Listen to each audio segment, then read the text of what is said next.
নমস্কার দর্শক, আপনারা দেখছেন উদয়নারায়ণপুর বার্তা। আজ 16ই জানুয়ারি, বাংলার পয়লা মাঘ। আর আজকের এই দিনে হাওড়া জেলার উদয়নারায়ণপুরের সিংটি গ্রামে আয়োজিত হয় উদয়নারায়ণপুরের সবথেকে বড় মেলা, ভাইখা পীরের মেলা বা পীরপুকুরের মেলা।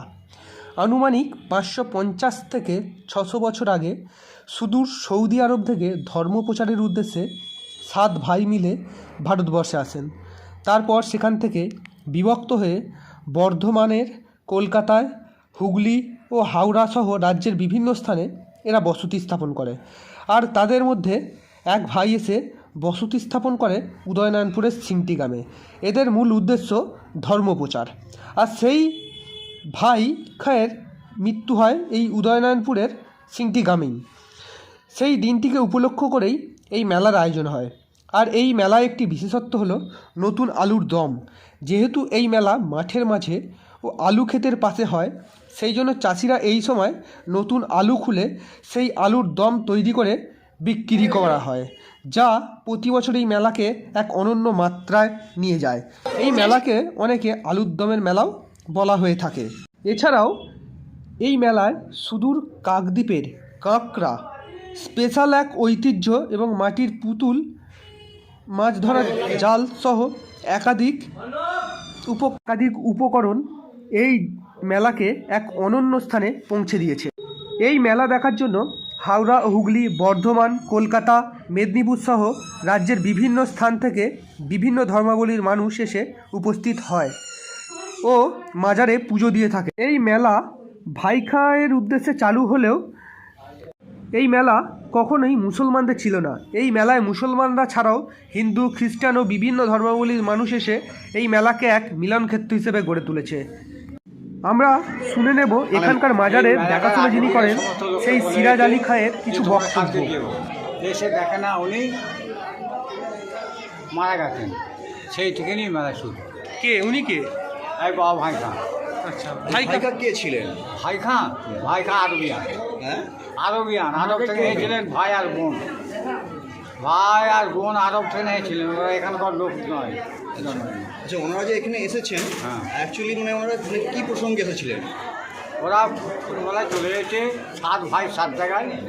হ্যাঁ, কলকাতা মৌলালি শাহ, জুম্মান শাহ, ফতালি শাহ, মারার শাহ, হুগলি জেলার পরম্বা শাহ, এরকম করে বাণী বনে। হ্যাঁ, 7 ভাই 7 জায়গায়। কতদিন আগে আসছিলেন ওনারা? হ্যাঁ, কতদিন আগে আসছিলেন? প্রায় কমপক্ষে 550-600 বছর। মানে এই মেলাটা সেই 550-600 বছরই পুরনো। হ্যাঁ হ্যাঁ। আচ্ছা, মেলাটা যে হচ্ছে, মেলাটা কি মানে ওনারাই কি উদ্বোধন করে গিয়েছিলেন নাকি না? হ্যাঁ, ওরাই উদ্বোধন করেছিলেন। নেই বাবা ভাই খায়, ওনার মৃত্যুদিনের জন্য এটাই ভাইখা পীরের। এইটা। হ্যাঁ আচ্ছা, এটা হচ্ছে ভাইখা পীরের সমাধি, তাই তো? হ্যাঁ। আচ্ছা, মানে ওনাকে এখানে সমাধিস্থ করা হয়েছিল, তাই তো? কিন্তু মৃত্যু খবর হচ্ছে। এই মেলাটা কি উনি উদ্বোধন করে গিয়েছিলেন নাকি না ওনার মৃত্যুর দিনটাকে অনুসরণ করে? মৃত্যুর আগের দিনটায় সমস্ত লক্ষ্য বলে গেছে, আর মৃত্যুর দিন থেকে এই মেলা চালু। অ্যাকচুয়ালি মেলাটা হওয়ার কারণ হচ্ছে যে উনি যে মৃত্যুবরণ করেছিলেন ওই দিনটাকে উপলক্ষ করেই এই মেলাটাকে উদযাপন করা হয়, তাই তো? প্রতি বছর করা হয়, এটাই তো? আচ্ছা, এই মেলার বিশেষত্ব কি রয়েছে? হ্যাঁ, এই মেলার এই মৃত্যু ছাড়াও আর কি বিশেষত্ব আছে? তো এর অনেক কিছু খেল। অদিনে জল এনেছে, অদিনে খালেতে ডুব দিয়েছে, ডুব দিয়ে এপার থেকে ওপারে চলে গেছে বহু দূর, প্রায় 100 ফুট। কোন কোন এলাকার লোক এই মেলায় আসে? কত দূর থেকে? হাওড়া, হুগলি, বর্ধমান, 24 পরগনা, মেদিনীপুর, নদিয়া, সমস্ত জায়গা থেকে লোক আসে। মানে সর্ব জায়গা থেকে মানে বহু দেশ দেশান্তর থেকে মানে মানুষজন আসেন এই মেলাটিকে দেখার জন্য। হ্যাঁ, হিন্দু, মুসলিম, খ্রিস্টান সমস্ত, আমাদের ভেদাভেদ নেই। আমরা সবাইকে আমরা ভালোবাসি, সবার সঙ্গে আমরা প্রিয়, সবার সঙ্গে আমরা। আপনার নাম? আমার নাম সিরাজ আলী খান। সিরাজ আলী। আচ্ছা, উনি যে আরব থেকে যে এসেছিলেন, অ্যাকচুয়ালি উনি মানে কী উপলক্ষ নিয়ে এখানে এসেছিলেন? ধর্ম প্রচার করুন, জাস্ট ইসলাম ধর্ম প্রচার করার জন্য? ইসলাম, হিন্দু সমস্ত ধর্ম প্রচার করতে উনি এসেছেন। আচ্ছা আচ্ছা উনি সব দিক দিয়ে ধর্মগুরু। আচ্ছা আচ্ছা। হ্যাঁ, ওই জন্যে এখানে হিন্দু, মুসলিম, খ্রিস্টান সবারই মানে ইয়ে। যাহলে শুধু যদি মুসলিম হতো তার মসজিদে ঠাঁই হতো, মসজিদের দিকেই হতো, কিন্তু এটা মসজিদ নয়। তোমাদের যেমন শ্রীরামকৃষ্ণ দেবের মন্দির, তেমন আমাদের বাবা ভাই মাজার। হ্যাঁ, আচ্ছা ভাইখানায় মানে কোনো কি ছবি কি আছে?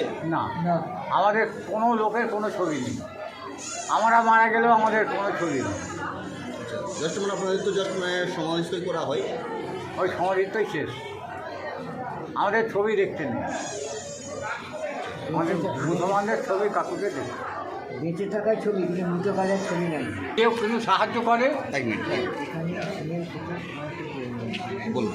যদি কোনো লোক কোনো ইয়ে থেকে যদি কোনো সাহায্য করে, আমরা তাদের দান নিতে আমরা প্রস্তুত। হ্যাঁ, যেমন একটা আমাদের এখানে মিড ডে মিল নেই, মানে আমাদের খাসের জায়গা আছে না, আছে একটা পায়খানা না, আছে একটা পেচ্ছাপখানা। এই লোকের কত কষ্ট হচ্ছে, যদি একটা পায়খানা প্রশাসনের তরফ থেকে এগিয়ে আসে না এই ব্যাপার নিয়ে কিছু? না, এই মেলে পর্যন্ত আসতে ঘুরতে চলে যাচ্ছে, তার কোনো কে আসে বলছেন? হ্যাঁ, এমএলএ তিনিও কোনো ব্যবস্থা করেনি, তাই তো? আপনারা বলেছিলেন হ্যাঁ, এই বিষয় নিয়ে বলেছিলেন, হ্যাঁ। কিন্তু কোনো রকম ওনারা হস্তক্ষেপ করেন না। এই যে প্রায় 2 লক্ষ লোকের সমাগম, তারা কোথায় পেচ্ছাপ করবে, কোথায় পায়খানা করবে, কোথায় ইয়ে করবে। মহিলাদের তো বড় অসুবিধা হয়। বহু অসুবিধা। এখানে বহু জায়গা আছে খাসের জায়গা, এসব খাসের জায়গা আমরা দিতে পারি, করাতে পারি, কিন্তু হলে হবে কে দেবে ভাই? মানে জায়গা যে কোনো শৌচাগার করার জন্য আপনার জায়গা দিতে রাজি আছেন, কিন্তু কেউ কোনো হস্তক্ষেপ করছে না, সরকার পক্ষ থেকে কোনো হস্তক্ষেপ করছে না। আজ ভিডিও হয়েছিল, ভিডিও সব ফটো করে নিয়ে গেছে, সব এ করে গেছে, ভিডিও আশ্বাস দিয়ে গেছে যে হাঁক করে। এবার মৌখিক আশ্বাস কি কাজের এখানে আশ্বাস? পঞ্চায়েত থেকে কোনো ব্যবস্থা কিছু? না।